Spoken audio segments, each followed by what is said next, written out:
In a great palace by the sea, there once dwelt a very rich old lord who had neither wife nor children living, only one little granddaughter, whose face he had never seen in all her life. He hated her bitterly because at the birth his favorite daughter died, and when the old nurse brought him the baby, he swore that it might live or die as it liked, but he would never look on its face as long as it lived.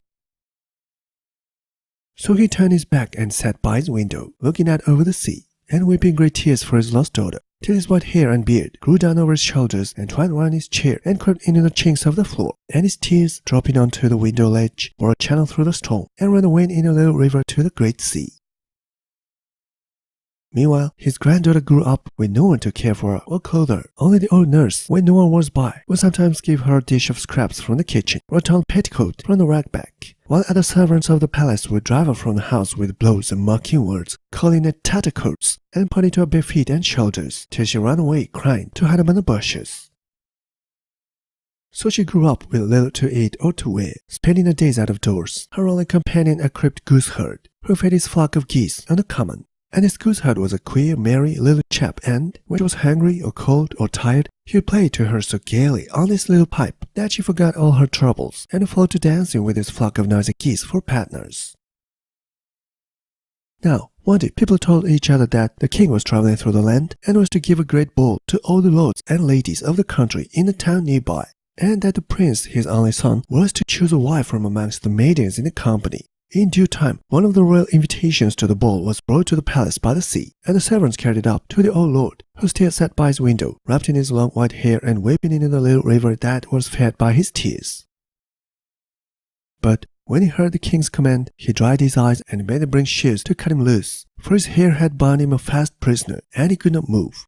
And then he sent him for rich clothes and jewels which he put on, and he ordered them to saddle the white horse with gold and silk, that he might ride to meet the king. But he quite forgot he had a granddaughter to take to the ball. Meanwhile, Tattercoats sat by the kitchen door weeping because she could not go to see the grand doings. And when the old nurse heard her crying, she went to the lord of the palace and begged him to take his granddaughter with him to the king's ball. But he only frowned and told her to be silent, while the servants laughed and said, "Tattercoats is happy in her rags, playing with the gooseherd. Let her be, it is all she is fit for."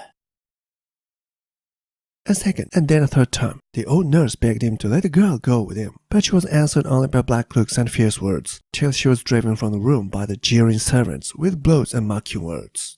Weeping over her ill success, the old nurse went to look for Tattercoats, but the girl had been turned from the door by the cook, and ran away to tell her friend the gooseherd how happy she was because she could not go to the king's ball. Now, when the gooseherd had listened to her story, he bade her cheer up and proposed that they should go together into the town to see the king and all the fine things. And when she looked sorrowfully down at the rags and bare feet, he played a note or two upon his pipe, so gay and merry that she forgot all about her tears and her troubles. And before she well knew, the gooseherd had taken her by the hand, and she and he and the geese before him were dancing down the road towards the town. "Even cripples can dance when they choose," said the gooseherd. Before they had gone very far, a handsome young man, splendidly dressed, riding up, stopped to ask the way to the castle where the king was staying, and when he found that they too were going thither, he got off his horse and walked beside him along the road. "You see merry folk," he said, "and we'll be good company." "Good company, indeed," said the gooseherd, and played a new tune that was not a dance. It was a curious tune, and it made the strange young man stare and stare and stare at Tattercoats till he couldn't see her rags, till he couldn't, to tell the truth, see anything but a beautiful face. Then he said, "You are the most beautiful maiden in the world. Will you marry me?" Then the gooseherd smiled to himself and played sweeter than ever. But Tattercoats laughed. "Not I," said she. "You'll be finally put to shame, and so would I be, if you took a goose girl for your wife. Go and ask one of the great ladies you will see tonight at the king's ball, and do not flop poor Tattercoats." But the more she refused him, the sweeter the pipe played, and the deeper the young man fell in love, till at last he begged her to come that night at 12 to the king's ball, just as she was, with the gooseherd and his geese, in a torn petticoat and bare feet, and see if he wouldn't dance with her before the king and the lords and ladies, and present her to them all as his dear and honored bride. Now, at first Tattercoats said she would not, but the gooseherd said, "Take fortune when it comes, little one." So when night came, and the hall in the castle was full of light and music, and the lords and ladies were dancing before the king, just as the clock struck 12, Tattercoats and the gooseherd, followed by his flock of noisy geese hissing and swaying their heads, entered at the great doors and walked straight up the ballroom, while on either side the ladies whispered, the lords laughed, and the king seated at the far end stared in amazement. But as they came in front of the throne, Tattercoats' lover rose from beside the king and came to meet her.